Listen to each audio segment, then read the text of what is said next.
Hello and welcome back to Scottish Independence Podcasts. This week we have a delightful event that we went to. We thoroughly enjoyed it. It was Scottish CND's Poetry Afternoon. It was so good, and I have to admit, folks, that I wouldn't have gone to that if Fiona hadn't been encouraging me and saying, oh, maybe we could, maybe record it, and which is exactly what we did. And it was such a lovely afternoon. There were as many actual poets there reading their own poems, as well as people just reading, other people's poems. It was great. Peace and Poetry, lovely. It was called, wasn't it? Peace and Poetry. And it was held in the Quaker Room in Glasgow. Very nice little venue. Cosy and informal and relaxed. And there was cake, does it get better? Poetry and cake. There was cake. And the cake was just, I can't say how delicious it was. And it was made by a Ukrainian refugee who's obviously in contact with Scottish CND. Poetry for Peace, a whole range of topics, often themed around peace and war. But it was very uplifting, even though it was very moving. Some of the poems will stay with you. Anyway, here we go. Let's go to the Quaker House and enjoy some poetry. Lynn Jamieson, Chair of Scottish CND, opened the event. I just wanted to say a few words to explain why a Scottish campaign for nuclear disarmament really needs to have a poetry event, and to make it an annual event, and to make it connected to Rabbie Burns. So the cultural industries in Scotland in general, and poetry maybe in particular, have been very kind to our movement. Poets, everyday scribblers, machers, occasional writers have spoken for us, walked with us, stood on platforms for us, allowed us to use their poems. So we are very grateful for that. Now, Robert Burns was the kind of poet that makes you see things more clearly, and sometimes makes you think about the world as it could be and should be, not as it actually is. So the Rabbie Burns that talked about apologising to his fellow creature, the mouse, because man had disturbed social union, nature's union. The Rabbie Burns that wanted a man's a man, the world our brothers be, for all that. He believed in justice. He would see the interconnections between colonialism, the military-industrial complex, the arms trade, nuclear weapons. He would have been anti-nuclear, I believe, if he had been alive in this time. But he was also a cheery chap, a guy that gave you a good laugh. So the Rabbie Burns that wrote the great tale of Tam O'Shanter, or the tongue-in-cheek, I think, to a haggis, would have been giving us good cheer, and we need good cheer to get through a long campaign, like getting rid of nuclear weapons from Scotland, from the United Kingdom, and from the world. So it's really important to celebrate Burns. And his birthday on the 25th of January now happens to fall just 3 days after a new anniversary, the anniversary of the Treaty on the Prohibition of Nuclear Weapons, which came into force in 2021 on the 22nd of January. And since coming into force, half the countries of the world have now signed up, all but one half. So the tide is turning against nuclear weapons. And sooner or later, we hope that there will be poems written to celebrate our success, because we've got rid of the damn things, and that actually the need for poetry will outlive the need for Scottish campaign for nuclear disarmament. So we're now on the build-up to another event in May 17th, yes. Simon? Yes. We are trying to talk about peace economy and a Scotland that will tilt away from arms trade, from the military-industrial complex. And so that's the Scotland that will celebrate cultural industries as socially useful products, and poets will be among them. So thank you for being here. The first poem comes from Hugh McMillan. As poets, that most inoffensive craft, you think to yourself, what on earth can we do to help that, to ameliorate that, and to make life better. But I always come back to this quote by Dylan Thomas. The world is never the same once a poem has been added to it. That brings me encouragement and inspiration and joy.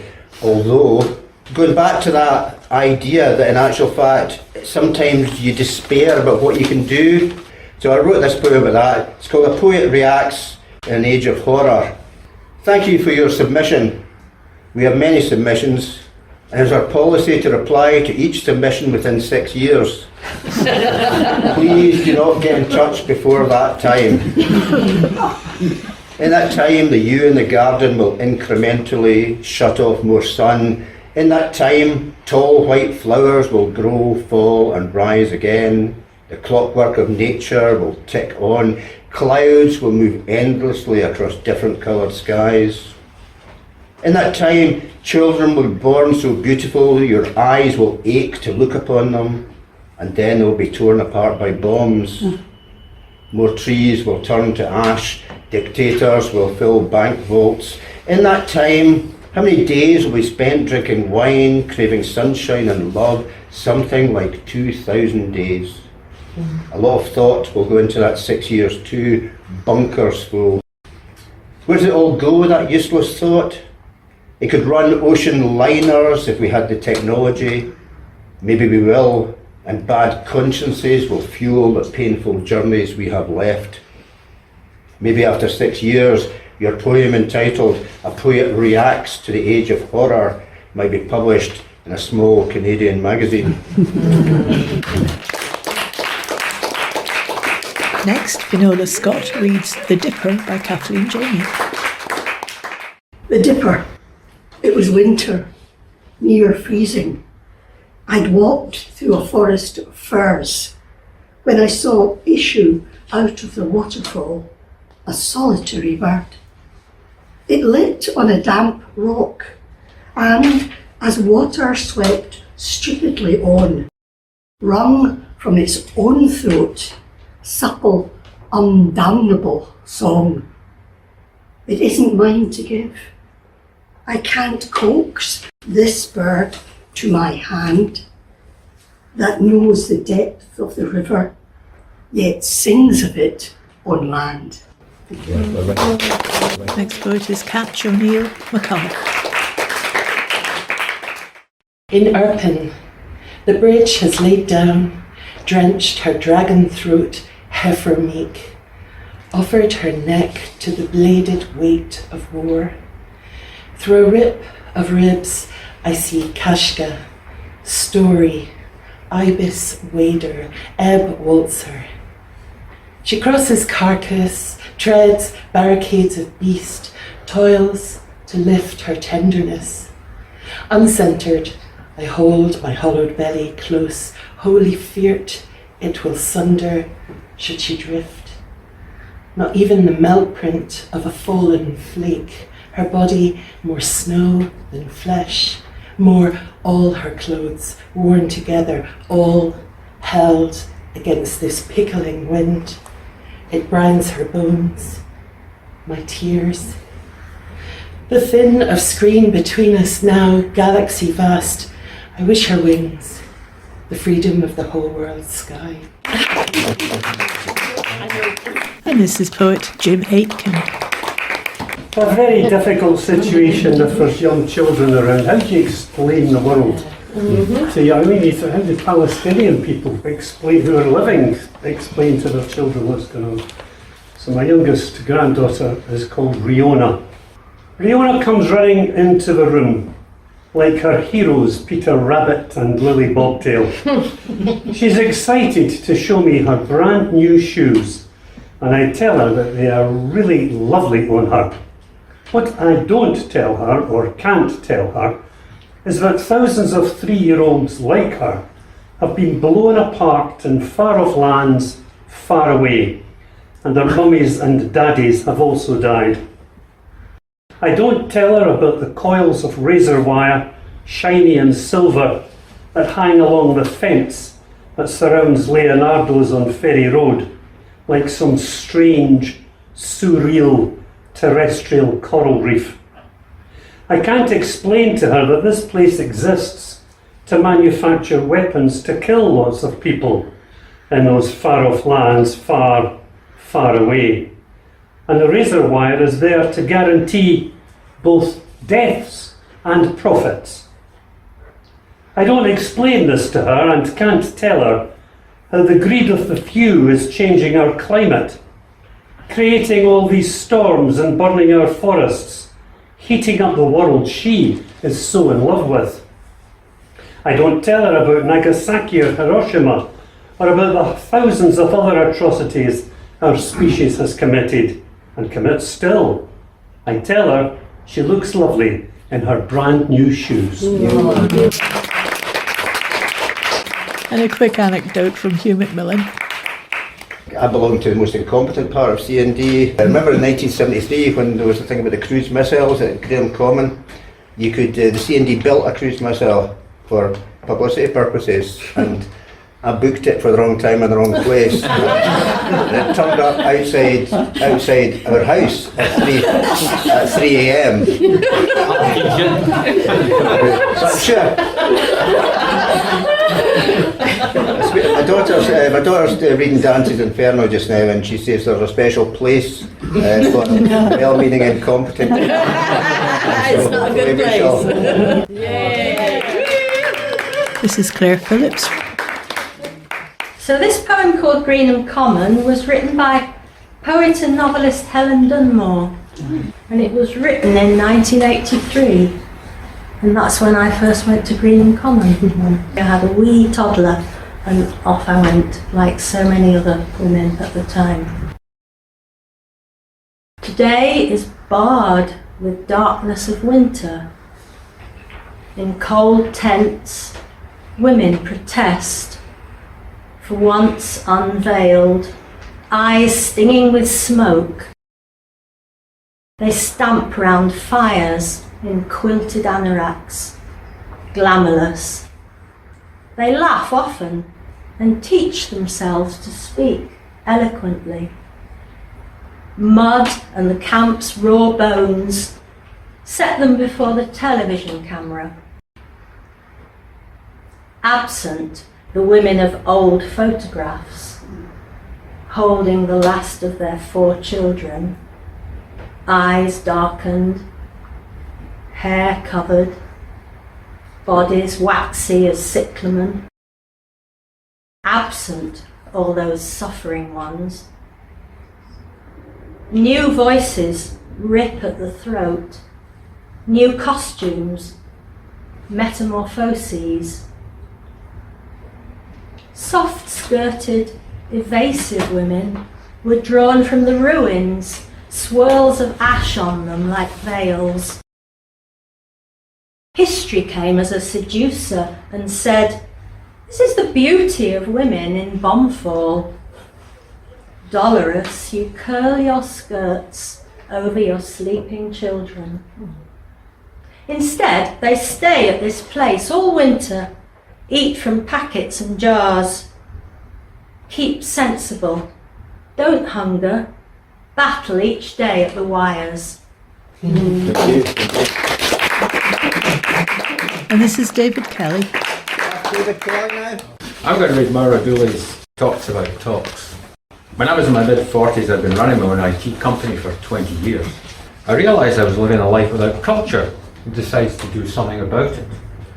A pretty simple cost-benefit analysis identified poetry as the so I found something called the Poetry Book Society, who dutifully sent me a box full of books every month. This did the trick and allowed me to be a consumer of poetry rather than a student. I know nothing of Maura Dooley other than the blurb in the back of her book, Kissing a Bone, that this comes from. My delight in this poem is undocumented, unanalysed, and I have nothing to say about it. You'll have to understand it on your own without any help from me, which would seem to be the whole point anyway. There's memory, there's truth, and there's the way the machine works. A splice, a little oil, a steady hand with the 2 wires. I could find a story in it for you that would beggar belief and you'd hate the ending. Or feel you'd heard it before it being not new, but one of the 6 tales that roam the world in search of a teller. There's future, there's past, and there's politics. A speech, a little gossip, a shaky hand obeying a shaking head. I could find meaning in it for you, though it mightn't ring true, and you'd hate the translation, or feel you do better yourself with a bulky dictionary and body language. There's talk, there's silence, and there's the way you sit now. A table, a little fidgeting, the steady ticking of an old, sad clock. I could find history in it for you, though it mightn't be news, and you'd hate the film version, or feel you'd lived it already, if only you could remember when and where and why.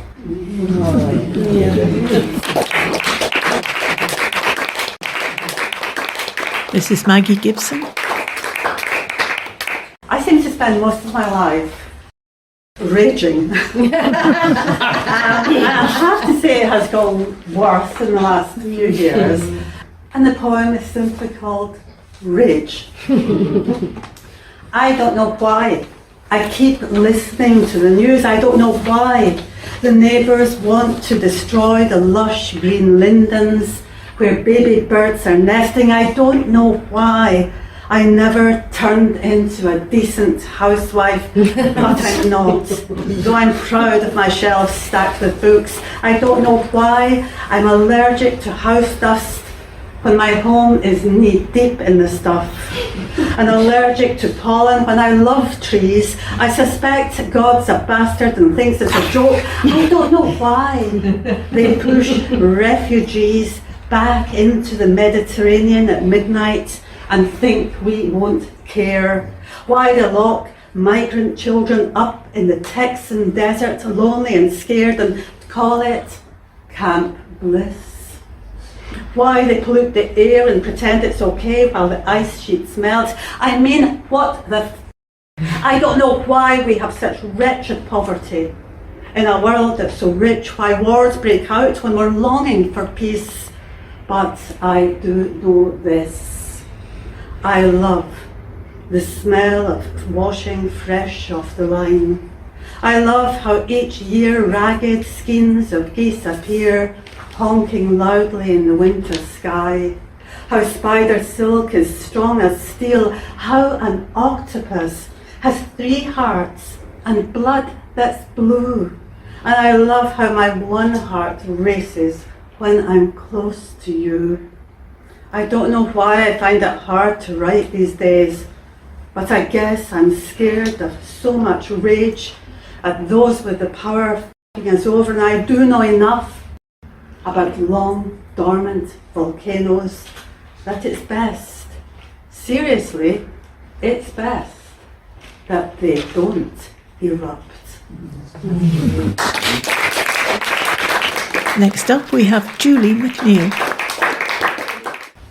War. There are too many moments that we forget that there is a war, that bombs and shells and the dead fall elsewhere.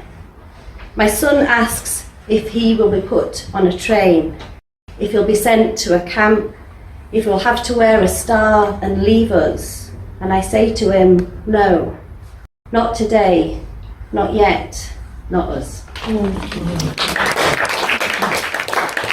Another one from Hugh McMillan.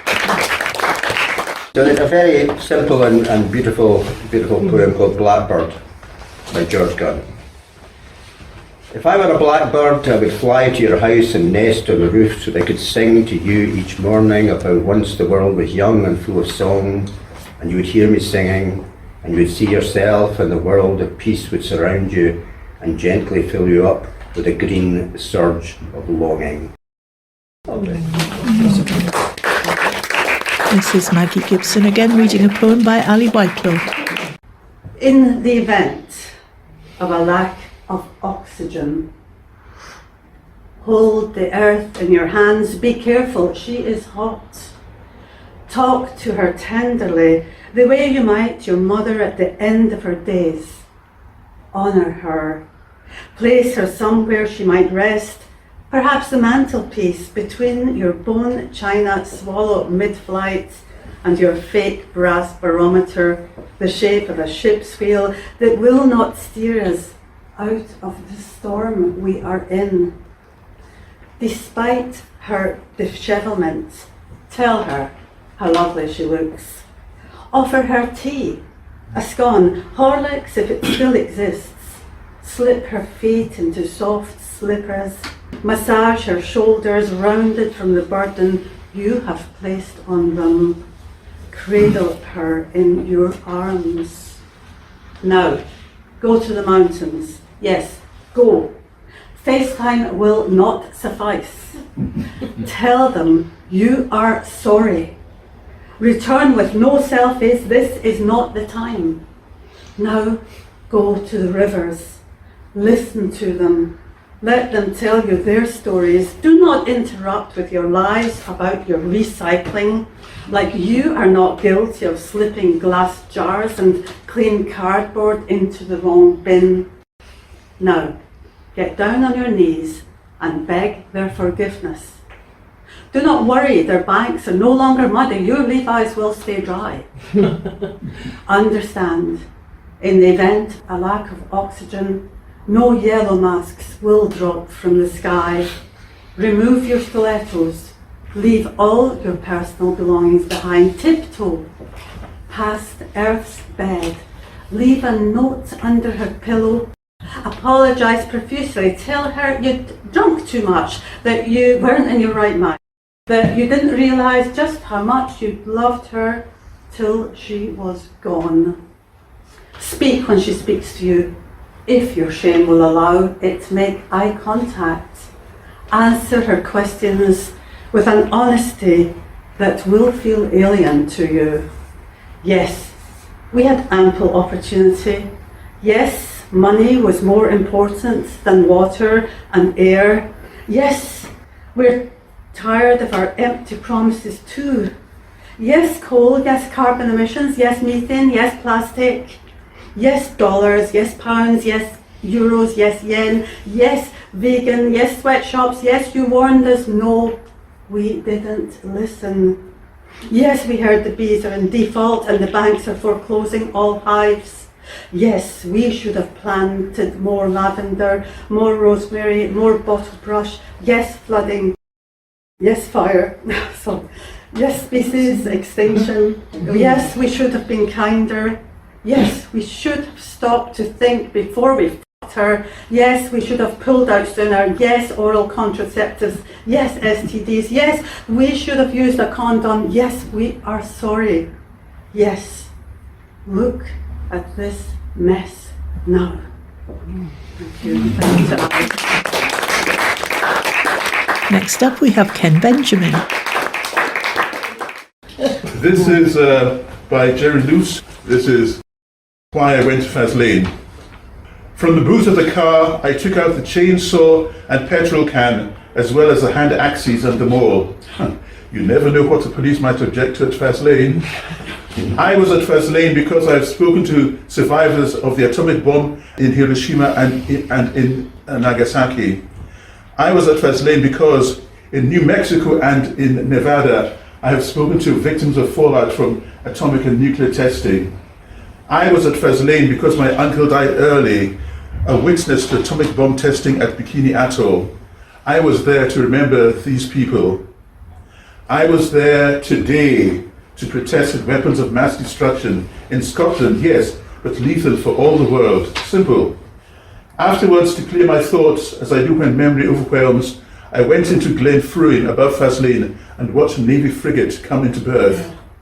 I met an old man on a bicycle and a mallard drake sitting in the road. I also picked up some rocket hand-fired para-illuminating flares from war games in the Glen. I hope they will become museum artifacts, curios of a time when we were insane. I hope the old man on the bicycle made it to the top of the hill. And this is Knak-Watt.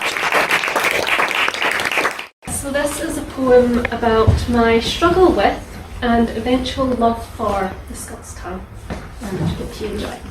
When I was away and I moved to Scotland, my folks started talking funny.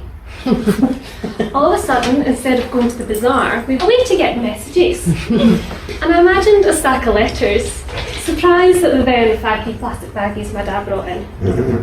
And my mum, she used to play these old Scots cassette tapes in the motor, all but a crawl that sat on a wall in pieces that you couldn't fling out 20-storey flats. And I laughed at the trombone playing on Marmalade. I didn't understand what it meant. And I had this classmate who told me he was going to butter his pal, but I thought he said butter. And imagined his friend stuck between two pieces of bread covered in margarine. I didn't ken that my folks had changed their vowels to be understood, even when, while in Turkey, my dad was taught what good English he spoke. A broad compliment for the son of a Tarbert lass. Then I changed my vowels too. When I was taught I sounded posh and no in a good way, code switching in our tongues, desperate to find my clan. Where are you really from? The Uber driver asks. It's too complicated to say that I only said Glasgow to avoid sharing my life story with a stranger again. The tides changed when I learned to like whiskey. Varied and strong, it rolled on my tongue, burning my throat, but warming me to the core. Messages. Messages from the peat and the soil and the saltwater waves that form these flavours of ancient syllables that take decades to understand. Ugh, isn't it worth it? Yay! Next, Simon Barrow reads a poem by William Souter. The permanence of the young men. No one outlives the grief of war, though they outlive its wreck. Upon the memory a scar through all their years will ache. Hopes will revive when horrors cease and dreaming dread be stilled.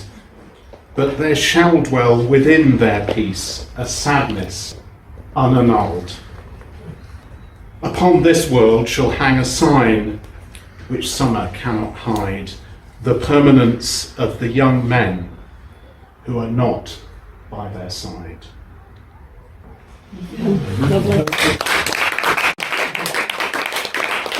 And another from Claire Phillips. This poem is called Protest. He made a dove on a stick and wrote his first and only poem. At number 10 Downing Street are all the thugs you can meet, in best writing under it. Mrs. Thatcher would have quailed to see my militant 5-year-old brandishing his dove in a sea of ban the bomb banners on that march. It was a sunny day, I remember. We ate ice cream and it mattered. I hadn't met you then, but knew you were on that march with Bruce Kent, Harold Pinter, Tony Benn, strutting the stuff of peace, addressing the rally in Hyde Park. Next morning he asked me, "Have they banned it yet?" I started to explain. "I'm not going again," he said, implacably dunking soldiers in his breakfast egg. 30 years on, I'd like to think that he wasn't right. That poetry and protest might, just might, keep all of us alive for ice cream in the park and sun. And another from David Kelly. Can I just ask for a wee show of hands for anyone other than me who was glued to their television set at 3 o'clock in the morning on the 21st of July 1969, when Neil Armstrong set foot on the moon? Yeah, well, it's more than I thought. You're all doing very well. You're doing well, by the way. John Kennedy famously said, "We choose to go to the moon in this decade and do the other things, not because they are easy, but because they are hard." It turns out that eradicating poverty or racism or ending the war in Vietnam was much, much harder than going to the moon. But my 16-year-old self only saw a technological triumph. Just a few years later, I heard Gil Scott-Heron's LP, Small Talk at 125th and Lennox, which had this poem in it. My understanding of the space race was, from that moment, seen through the lens of this poem. It was an important unfolding capitalism's lies moment for me, was finding this LP. A rat done bit my sister Nell with Whitey on the moon. Her face and arms began to swell, and Whitey's on the moon. I can't pay no doctor's bills, but Whitey's on the moon. 10 years from now I'll be paying still while Whitey's on the moon. The man just upped my rent last night because Whitey's on the moon. No hot water, no toilets, no lights, but Whitey's on the moon. I wonder why he's upping me because Whitey's on the moon. Well, I was already giving him 50 a week with Whitey on the moon. Taxes taking my whole damn check. Junkies making me a nervous wreck. The price of food is going up. And if all that shit wasn't enough, a rat done bit my sister Nell with Whitey on the moon. Her face and arm began to swell, and Whitey's on the moon. Was all that money I made last year for Whitey on the moon? How come I ain't got no money here? Whitey's on the moon. You know, I just about had my fill with Whitey on the moon. I think I'll send these doctor's bills, Airmere special, to Whitey on the moon.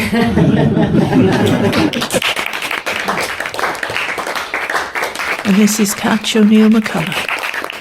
So this is Blaeberries. Spring's still sharp, but the calm has sent out her heralds, and we are sheltered from that white water whale at Black Gorge. In the village hall with Jill and Natalie, I dip flatbread into saffron oil, spoon the simple mothering of hummus to my mouth, and we watch Fadia's tree, how she yearns for her grandfather's mulberry in Sassa. We believe it too, that the roots will remember her, even though we know she's never seen them, that a border refuses her belonging, that her children cannot feel the purpling fruit decorate their fingers. And we can hardly bear it, saying that we all wake with Gaza now. It's not the same at all, but like a tree rehung with windfall to tempt waxwings in winter, my body is broken. Later, kissing farewells at the woodland gate, beneath the sycamores, giant sentinels of their own wisdom, I look to the banks of the Rotten Rock Path, where Anna, who recalls her childhood in Norway better each day, has planted blaeberries. Small and nurture needful, like the bairns now untwining from distracted parents, adult blethers, to lie amid the soft shelter of this wise friend's gift, a minding of her even when she might forget herself. I love it for them, the children living in this possible moment, in the friendship of berries. Thank you. And a heartbreaking poem from Jim Aitken. The poem's called Udi, Udi One Day, in memory of Udi Abu Mohsen, who lived only one day after being killed during the siege of Gaza, 2023. Udi was the baby boy's name, Udi it was. He would have known so little, but he would have known he was someone with being. He would have been welcomed and loved. He would have been welcomed with fear and would have known little of the blast that ended his one-day-old life, Mayfly Udi. Yet he leaves behind much more than a name. He leaves behind the insanity of surgical strikes, the criminality of collateral damage, the nonsense of precision bombing, the lunatic costs and profits of warfare set against the massacre of the innocents. Udi's death certificate was bizarrely issued before any birth certificate arrived, and the bombing continued after his death. But Mayfly Udi must be remembered, and not just in Gaza and in Palestine, not just there. The cry of Udi must be heard in Israel, in Syria, in Iraq, in Russia, in Ukraine, in Yemen, Tigray and Sudan. Udi's little whimper should cross oceans, mountains and plains, teeming cities and deserts, turning louder all the time, so that the whole world begins to realise that without justice there is no peace, that only justice can guarantee peace. Udi, one day peace and justice will reign in your name. Udi, one day. Finola Scott reads The Ice Cream Man by Michael Langley. Rum and raisin, vanilla, butterscotch, walnut, peach. You would rhyme off all the flavours. That was before they murdered the ice cream man on the Lisburn Road. And you brought carnations to lay outside his shop. I named for you all the wild flowers of the Burren I had seen in one day. Thyme, valerian, loosestrife, meadowsweet, twayblade, crowfoot, ling, angelica, herb robert, marjam, cow parsley, sundew, veitch, mountain avens, wood sage, ragged robins, stitchworth, yarrow, lady's bedstraw, bindweed, bog, pimpernel. Thank you. And another one from Hugh McMillan. It's called Dania Ersheid on her way home from school. I imagine my beautiful 15-year-old, her head filled with fantasy novels, irony, her face pasted on the blue screen of the future, standing at a checkpoint while soldiers root through her bag and empty the contents, school books, tampons, a pencil case, a keyring, some small tubes of makeup from Superdrug on the ground.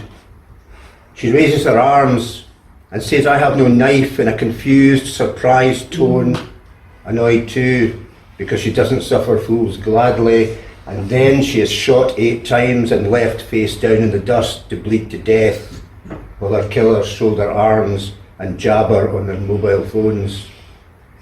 It is easy to imagine, and likewise impossible. Injustice rolls on like some juggernaut too loud and lurid to challenge. As I read and write this, my lager on the table, an autumn night settling outside, the staff of the pub are sticking skeletons in glass, preparing for Halloween. And this is Lynn Jamieson. This is a poem by Jackie Kay. Jackie's poem, George Square. My 77-year-old father put his reading glasses on to help my mother do up the buttons at the back of her dress. "What a pair the two of us are," she said. "Me with my sore wrists, and you with your bad eyes and your soft thumbs." And off they went to march against the war in Iraq. Him with his plastic hips and her with her arthritis, to congregate in George Square, where the banners were waving to each other like old friends, flapping, where they'd met for so many marches over their years. For peace on earth, for pity's sake, for peace, for peace. And another from Magi Gibson. Cracked. I'm fine. It's what I always say when asked, except today, when with a sigh I said, "I think I'm slightly cracked." You flinched as if I'd pierced you with a piece of broken glass, and in an instant I regretted it. We chatted on, the usual, when will it ever end? Hardly see anyone these days, and all the while the sun blazed down, a giant golden spoon, tap, tap, tapping on our heads so hard I swear my skull was cracking like a boiled egg shell. I said, see you around, like I believed it, though I don't believe anything anymore. Fires are raging in the suburbs, wars exploding everywhere, oceans swallowing the land in great mouthfuls of beach and cliff. The planet is screaming as it boils, and there is no vaccine yet for stupidity or greed, while fascism, in a smiling mask, has slipped into our living rooms promising, insert your dream world here. Just sign on the dotted line, and sign, and sign. If the Earth's crust were not cracked, I read somewhere, tectonic plates could not shift. The pressure from the molten core would build, the planet would explode. Perhaps, I think. Or am I saying all this out loud? Cracking is a necessary part of staying sane in a world sizzling with insanity. I hope you feel much better soon, you say. Take care. And as you back away, I spot a window with a corner crack, sunshine diamonds sparkling in the fractures of its web, and further on, a tiny plant, all green and gold, thriving where the asphalt splits. At the coffee shop, a girl with mermaid hair and the future in her eyes, though she does not know this yet, serves me a pot of tea. I'm sorry, the lid's a little cracked, she says. I think it pours okay. No worries, I reply. I guess we're all a little cracked these days. And this is Simon Barrow with Unwounding. Imagine what would become possible if we could but gaze on the wounds of the other and recognise in them our fellow fractured lives and likenesses. Imagine what would become possible if we could but see our petrified enemies as lost and longing kindred souls on a painful path to siblinghood.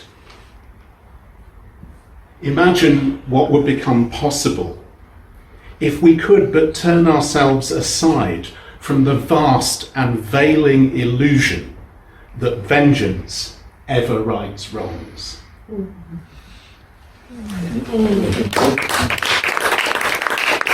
And another from Julie McNeill. Beautiful. He's 14 and pushing it. Later and later, the circle widens to pals and parts I'm unfamiliar. Is it safe, son? I think so, Mum. The wee one sees too much, weighs the plastic in the ocean, counts the bombs, knows the animals she couldn't save today. She tunes in too intently to the news. You're safe, little one. Are you sure about that, Mum? Maggie Smith wrote a poem about good bones. It starts, life is short, but I keep that from my children. Life is short, but I keep that from my children. Today they followed the path of a stingray across the aquarium floor. They climbed a hill with wind on their face and they laughed easily. The little one saved a beetle stuck on its back and a brother took a step back from the edge. And I thought, this place is beautiful. You two could make this place beautiful, right?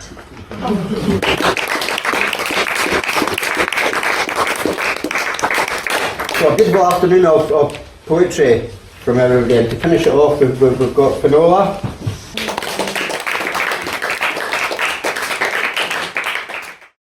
This poem's about Coalport, and one of the things which is what she says, I occasionally dip in and out of Facebook, and there's a group that post pictures of submarines in the Clyde. And when I first saw it, I thought, oh, could a protest group about it? No, they're admiring them, right? And I get angry.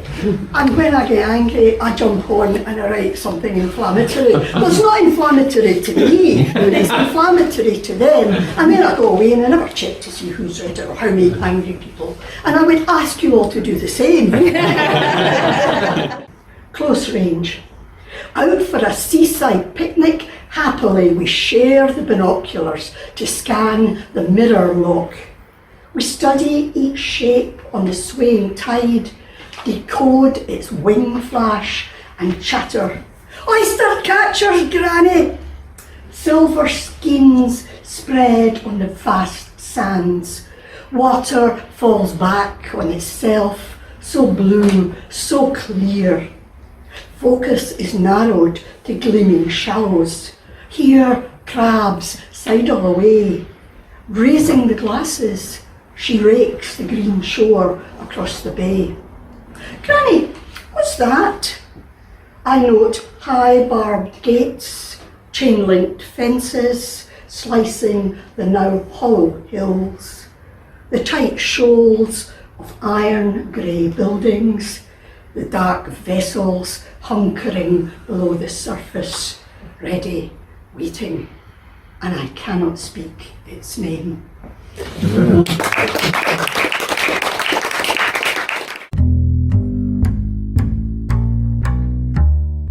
Marlene, you caught up with a few of the poets, didn't you? Yes, I have been chatting to one or two people anyway, and then I thought, oh, come on, just see if you can get them on camera and chat away. And it was so lovely talking to people. You know, when you talk to someone who's actually written the poem, or if they haven't written it, they just been so affected by it that they wanted to read it out loud, and then you get a more kind of their background inspiration from it. So, yeah, so I hope people appreciate these as well. They were certainly fun to do. And first we have Knak-Watt, who you'll remember did that lovely poem, The Messages. Picking up that you moved back to Scotland, or your family moved back to Scotland, and suddenly your mum and dad were doing things like going out for the messages. How old were you when that happened? I was about 7 or 8 years old. Right. Yeah, so I was quite young.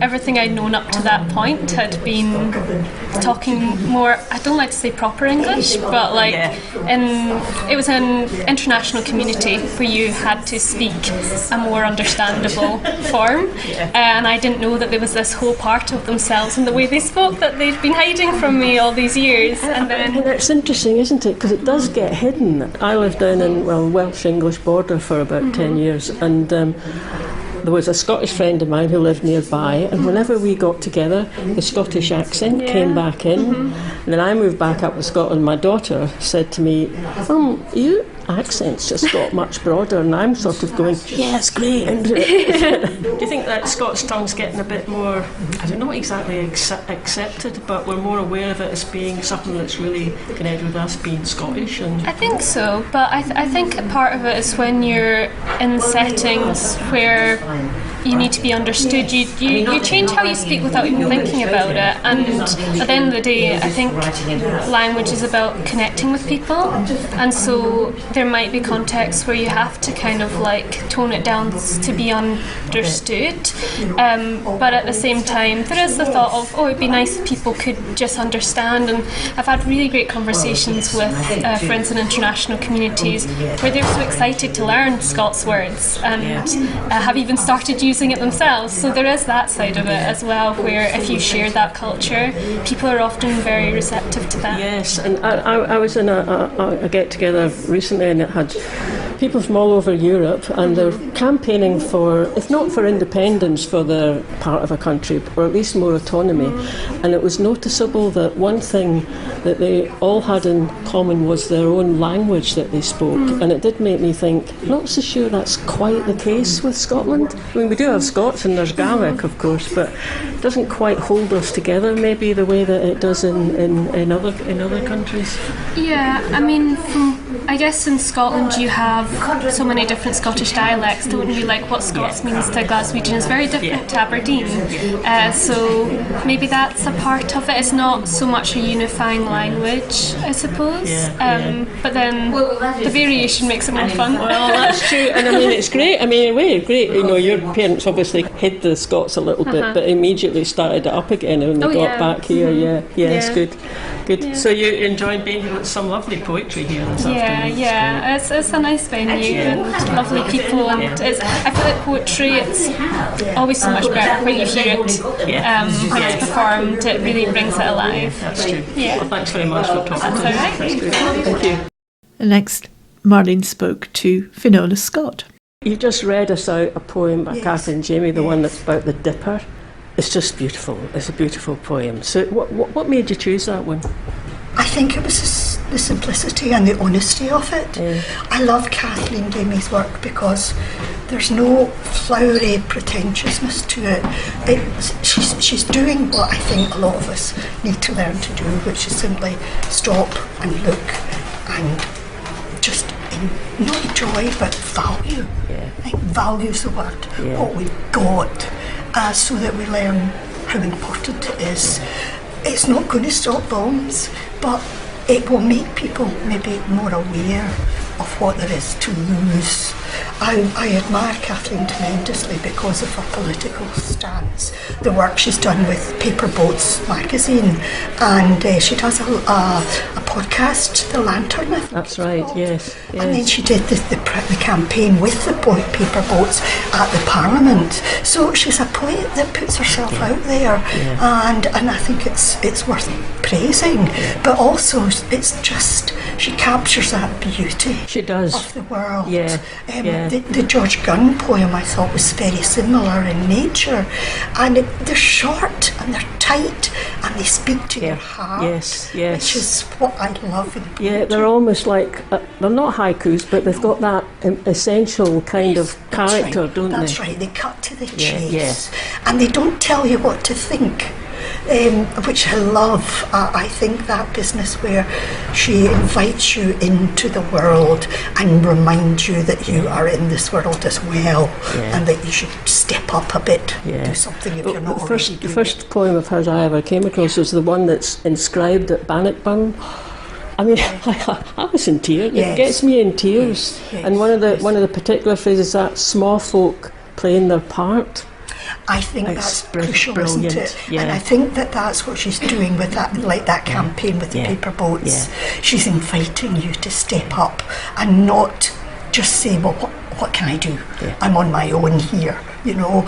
Somebody spoke about marches and things that have been on, and I can remember a very young teenager lying down in George Square, and we all lay down in George Square, so we're talking a long time ago here, but during the day, and we were acting dead. It was the mass effect of that. I mean, I think the only thing that I think about poetry and about any sort of action is you never know who you influence. You never know what change you bring about in somebody, and all you can do is reach a hand out to them. Yeah, indeed. And it may not be the change that was there when the poet wrote what they had in mind at all. Absolutely, that's right, because I think it's very important. I used to be a teacher, and I really don't like telling people what a poem's about. You know, they've got brains, they've got emotions, they've got their own history that they can bring to a poem. So that's what I quite like to do. So I didn't make a speech about the poem, I just you can read it. It was very nice speaking to you just now. Thanks for speaking to us. And finally, Marlene spoke to Claire Phillips.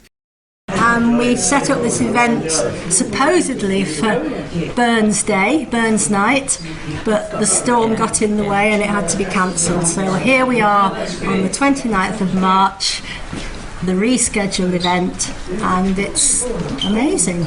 It's great. Really It's brilliant. It's brilliant. I mean, we've had the first half. I mean, some really, really beautiful poems, and the one that you did, which was about Greenham Common, wasn't it? And you were there? I was, yes. Not all the time. I didn't live there, but I went on several occasions. I was there to embrace the base, whatever year that was. I think it was 83 or 4, something like that. So, yeah.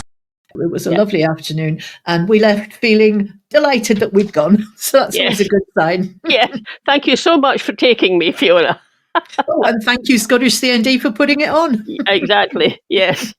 To find out more about Scottish CND's campaigns and to make a donation if you'd like to, you can do so on their website, which is banthebomb.org.